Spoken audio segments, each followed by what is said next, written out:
یہ ہماری ادبی تخلیقات کو قارئین تک پہنچاتے ہیں جی اور یہ جو پچھلے 200 برس سے سندھی ادب، اردو ادب، بلوچی ادب جیسا بھی ہے، جی یہ اگر آیا ہے لوگوں کے گھروں تک جی تو اس کا واحد ذریعہ ادبی رسائی ہے۔ جی اخبارات کو چھوڑ دیجئے کہ وہ حالات حاضرہ پر ایک دن کی خبر دیتے ہیں، ادبی رسائل تو دراصل سوسائٹی کے خلاف سب سے پہلی FIR ہے۔ جی تاریخ میں خبریں مر جائیں گی، تخلیق کار کی تحریریں سے تاریخ بنے گی۔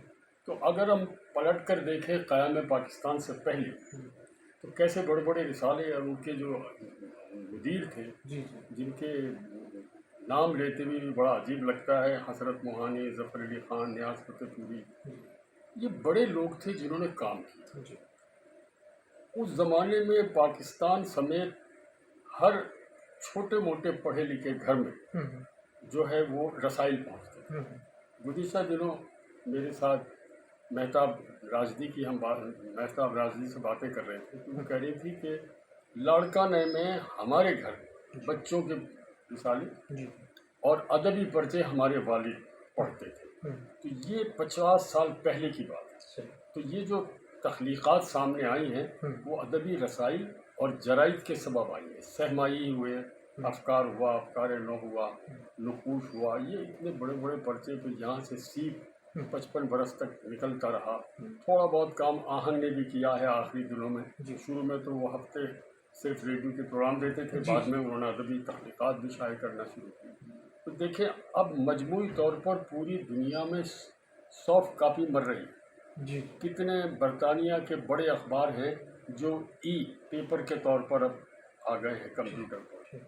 بالکل ادبی رسائل کی اہمیت سے انکار نہیں کیا جا سکتا، مگر تکلیف کے ساتھ صحیح آپ کو یہ بتانا پڑے گا لوگوں کو کہ اب جو آنے والے دن ہیں ہم وقت کے پہیے کو الٹا نہیں پھیر سکتے۔ اب اگر میں جہاں بیٹھ کر بات کروں کہ نہیں جی ایک زمانہ آئے گا ادبی رسائل پھر نکل، اب اسی شہر حیدرآباد میں نئی قدریں ہیں، اختر انصاری حیدرآبادی نکالتے تھے، کتنا بڑا پرچہ تھا نئی قدریں، حمایت علی شاعر نے نکالا، بہت تاریخی پرچہ، شعور ماہنامہ میں شعور کے نام سے، اور بہت سے رسائل ادبی تھے سندھی میں، اپنے ادبی رسائل نکلتے تھے۔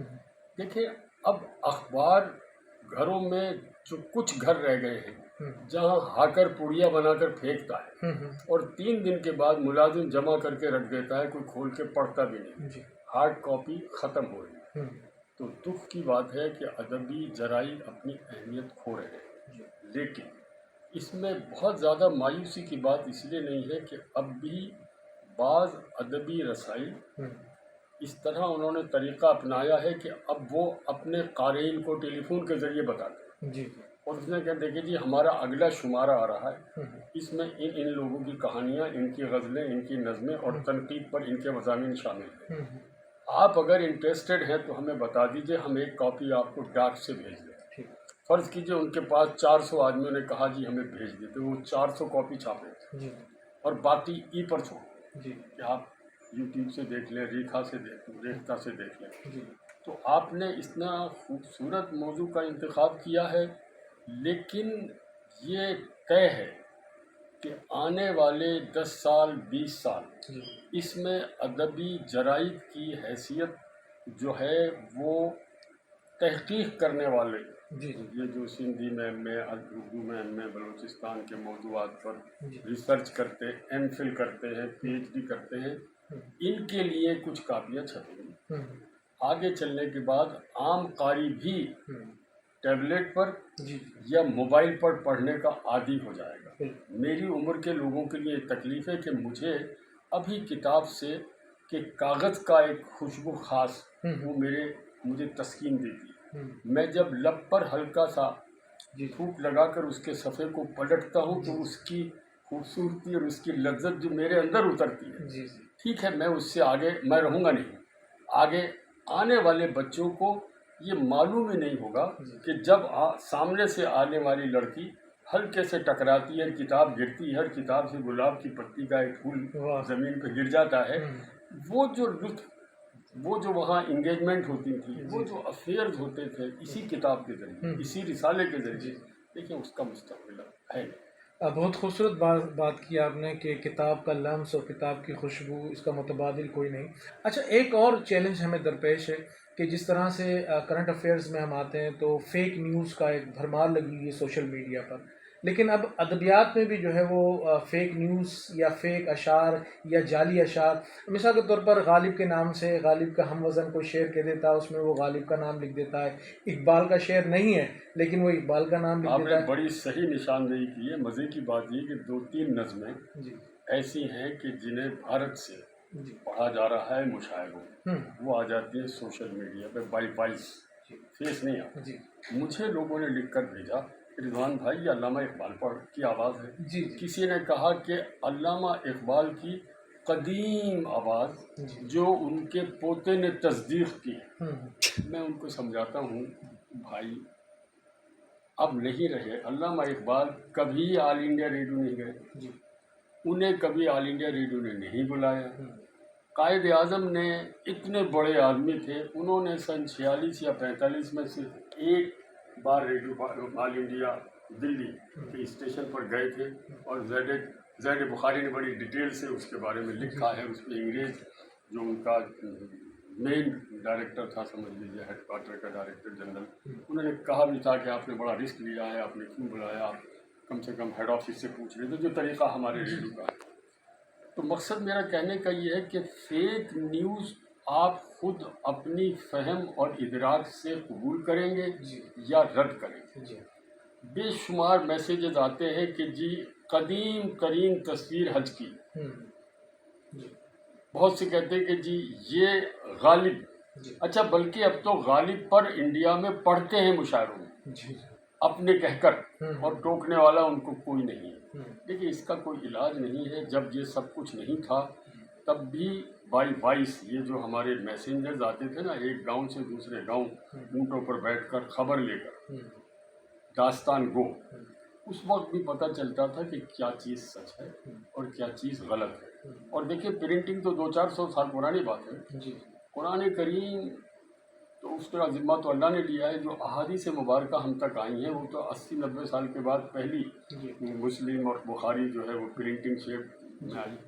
لیکن دیکھیے اس کی اتنی تحقیق ہوئی، لوگوں نے اتنی جان ماری کی ہے، سلام ہے ان لوگوں کو، کہ چھان پھٹک کر ہم تک جو چیز پہنچی ہے وہ 99% درست ہے. جی بالکل اسی طرح آج جو یہ فیک چل رہا ہے، آپ اسی فیک میسج میں کوئی نہ کوئی تبصرہ کرنے والا لکھ دیتا ہے کہ یہ فیک نیوز ہے یا یہ فیک پکچر ہے. سو اس کا کوئی قانون، چونکہ اب تو سوشل میڈیا پہ قانون لاگو نہیں ہے انٹرنیشنل، آگے چل کر بنے گا تو دیکھیں گے.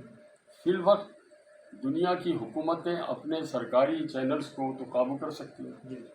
سوشل میڈیا کا بہرحال ایک بڑا فائدہ ہوا ہے، اور اس کا فائدہ یہ ہوا ہے کہ جتنی آوازیں ہر عہد میں دبائی گئی، اب سوشل میڈیا اپنے مافی ضمیر کے ساتھ ہر آدمی کی آواز بن کر آ رہا ہے. اب آپ دھوکے میں نہیں رکھ سکتے. لیکن یہ صحیح ہے کہ دیکھنے والے کو، سمجھنے والے کو، جس کی سطح فہم و ادراک کی زیادہ بلند نہیں ہے، اس کے لیے دشوار ہے کہ کس خبر کو میں درست سمجھوں اور کس خبر کو میں درست نہ سمجھوں. یعنی میں آپ 1 منٹ اور لوں گا کہ 3 دن پہلے ایک بہت ذمہ دار آدمی نے مجھے ایک تصویر دکھائی پشاور میں، جہاں جیسے کسی کا انتقال ہو گیا، لوگ پریشان پھر رہے. اس کے نیچے لکھا کہ مولانا فلاں اس دنیا سے پوچھ کر. پھر خود ہی انہوں نے لکھا کہ مگر مجھے یقین نہیں ہے اس پر. تو پھر میں نے اٹھ کر گیا اپنے کمرے سے، فوراً ٹی وی کھولا، 2 منٹ ویٹ کیا، ٹکر دیکھے تو مجھے پتہ چلا کہ وہ خبر غلط تھی. تو ایسا نہیں ہے کہ 2-3 منٹ تک تو غلط خبر آپ تک رہے گی، بالآخر وہ خبر صحیح ہو کر آپ کے سامنے آتی ہے. بہت اچھی گفتگو ہو رہی ہے آپ سے. آخر میں چونکہ ہمارا پروگرام تخلیق جو ہے وہ قومی نشریاتی رابطے پر نشر ہونے والا پروگرام ہے، ادبی شائقین جو ہے آپ کی گفتگو سن رہے ہیں، آخر میں کوئی ادب کے حوالے سے کوئی پیغام، نئے رجحانات کے حوالے سے آپ کچھ کہنا چاہیں گے؟ دیکھیے میں ایک بات یہ کہنا چاہتا ہوں کہ یہ جو مایوسی کی بات ہے نا، یہ کتاب اپنی اہمیت کھو رہی ہے، یہ بالکل درست ہے. تخلیق اپنی اہمیت نہیں کھو رہی. کتاب میں ہے، کتاب چلی جائے گی، تخلیق اس ڈبیا میں آ جائے گی، شکل بدل جائے گی. شکل بدل جائے گی. نمبر 1. نمبر 2، جو قومیں ادب سے نہیں جڑتی، ثقافت سے نہیں جڑتی، اور جو افراد شعر و ادب اور موسیقی سے دلچسپی نہیں رکھتے وہ جسم بے روح ہے۔ واہ، ایک تحقیق ہوئی تھی لندن میں، ان ڈاکٹرز کے ہاتھوں میں میرے رب نے زیادہ شفا اتاری تھی جنہیں ادب اور موسیقی سے دلچسپی تھی۔ تو دل میں گداز، لہجے میں نرمی، لوگوں کے لیے محبت کا جذبہ ادب اور موسیقی پیدا کرتا ہے۔ واہ، اگر نوجوانوں ادب کو چھوڑ دیں، موسیقی جو ہماری موسیقی فوک موسیقی ہے، اگر اسے آپ نے چھوڑ دیا تو یہ سمجھ لیجیے کہ آپ گھر میں تو ہیں مگر گھر میں نہیں، جنگل میں۔ بالکل، بے شک آپ نے بہت خوبصورت بات کی کہ اپنی جڑوں سے جو ہے وہ نسبت رکھنی چاہیے، ان سے تعلق کو جوڑے رکھنا چاہیے، اسی میں جو ہے وہ ثقافت کی اور لوگوں کی جو ہے بقا ہے۔ بہت شکریہ رضوان صدیقی صاحب کہ آپ ہماری دعوت پر اسٹوڈیو میں تشریف لائے۔ سامعین، اس کے ساتھ ہی اپنے میزبان محمد حسین کو اجازت دیجیے۔ اللہ نگہبان۔ بہت شکریہ، بڑا مزہ آیا۔